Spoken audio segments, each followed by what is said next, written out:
یہ جو ہر وقت نیگیٹو کی منفی باتیں ہوتی ہیں نا کہ مسلمان ممالک کچھ نہیں کر رہے عرب نے مل کے 3 دفعہ اسرائیل سے جنگ لڑی ہے, تینوں جنگوں میں شکست ہوئی ہے, اور وجہ شکست کی یہ ہے کہ پیچھے امریکہ سپورٹ کر رہا ہے. تو کیونکہ اسرائیل سے لڑنے کا مطلب ہے کہ امریکہ سے لڑائی, اس وجہ سے شکست ہو جاتی ہے. تو وہ 3 دفعہ لڑ کے بیٹھ چکے ہیں, اب کیا کریں ہم. ہونا یہ چاہیے اگر تھوڑا سا بارڈر کھول دیں نا تو پوری دنیا کے مسلمان پیدل ہی اسرائیل کو فتح کر کے آ سکتے ہیں.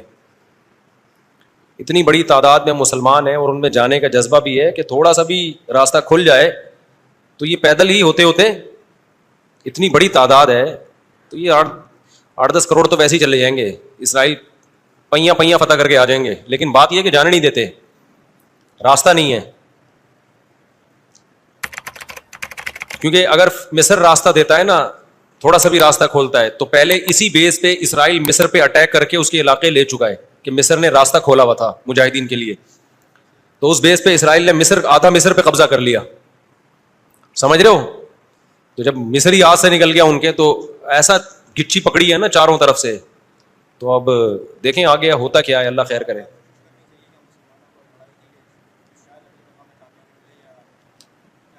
دیکھو ایسی لڑائی جس سے اگلی دفعہ اس سے بھی جائیں, یہ تو کوئی بھی دنیا میں عقل مند اس کا مشورہ نہیں دے گا نا. دیکھو مسئلے کا اگر حل سامنے نہ آ رہا ہو تو غلط حل کی طرف نہیں جانا چاہیے, یہ ذہن میں رکھیں. ایک آدمی بندوق لے کے آپ کو کہہ رہا ہے جیب میں جو کچھ ہے نکال دو, آپ کہیں میں تو نہیں دوں گا لیکن مسئلے کا حل بتاؤ. تو ہم کہیں گے اگر تمہاری جیب میں میزائل پڑا ہوا ہے تو وہ مسئلے کا حل ہے, اگر وہ نہیں ہے تو موبائل پکڑا دو اور پتلی گلی سے نکل لو. تو ایسا کام کرنا جس سے لینے کے دینے پڑ جائیں وہ تو نہیں حل ہے نا. تو ایسے موقع پہ دعا ہے, اور کیا ہے, بد دعائیں ہیں, دشمن کے خلاف بد دعائیں ہیں. کسی کے پاس راستہ ہے جانے کا تو جائے, 100 دفعہ جائے, اناؤنس کرے کہ یہ راستہ ہے, یہ یہاں سے نکل آیا ہے راستہ, تو سب پہنچ جائیں گے. ایک چیز اصولی طور پہ یاد رکھیں, جو چیز اختیار میں ہے اس میں انسان کمی نہ کرے, جو اختیار میں نہیں ہے اس کے بارے میں سوچے نہیں. اس سے ٹینشن کے سوا کچھ بھی حاصل نہیں ہوتا. کیونکہ جب آپ ایسی چیز کا سوچنا شروع کرتے ہیں نا جو آپ کے اختیار میں نہیں ہے, تو ہمیشہ وہ کام کر لیتے ہیں جس کا پہلے سے بھی زیادہ نقصان ہوتا ہے, جس کا پہلے سے زیادہ نقصان ہوتا ہے. میری پالیسی ہمیشہ یہی رہی ہے ہر معاملے میں, جو اپنے اختیار میں ہے چھوڑو نہیں, جو اختیار میں نہیں ہے پڑھو نہیں اس میں. سمجھ رہے ہو کہ نہیں سمجھ رہے؟ اگر ہم اس اصول پہ اختیار کر لیں بہت سارے معاملات ہمارے ویسے ہی سیدھے ہو جائیں گے.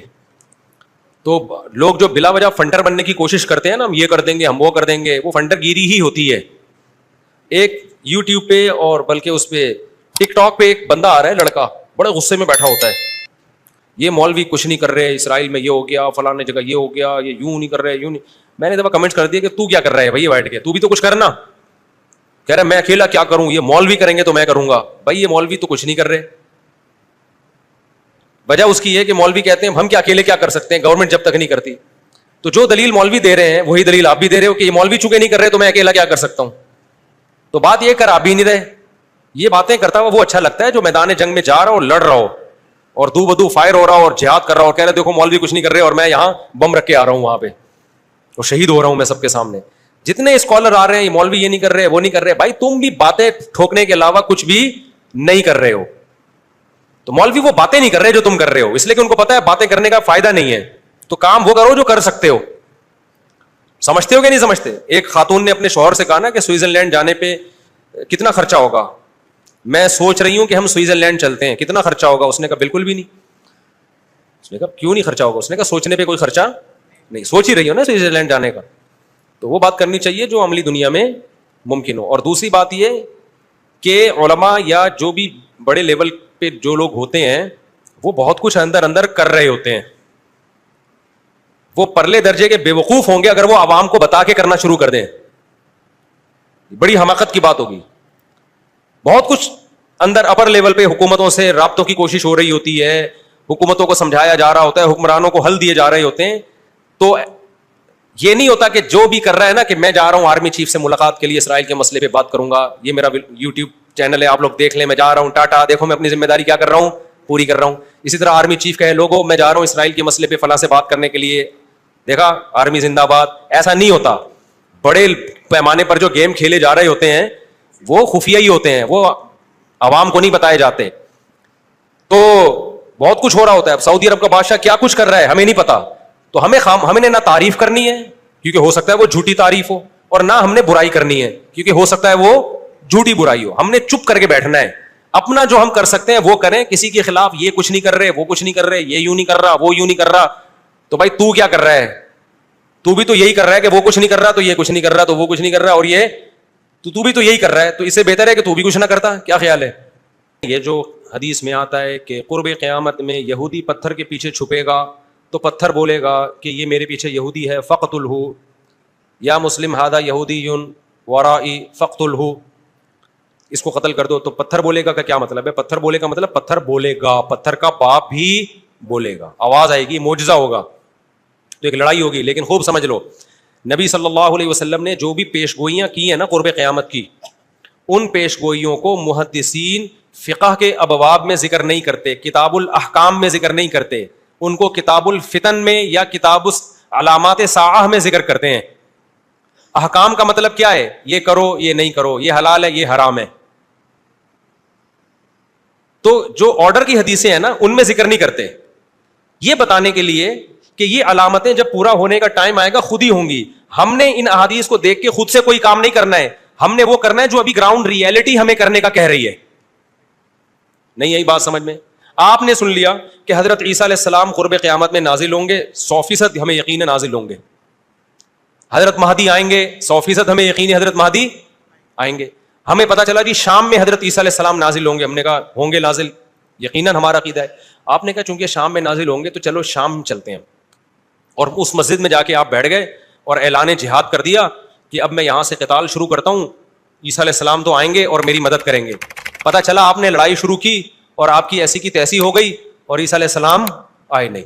آپ قیامت میں اللہ سے پوچھو گے, اے اللہ حدیث میں تو کہا گیا تھا کہ شام میں عیسیٰ علیہ السلام نازل ہوں گے, میں نے تو جنگ بھی شروع کر دی, سب کچھ ہو گیا, لیکن نازل نہیں ہوئے.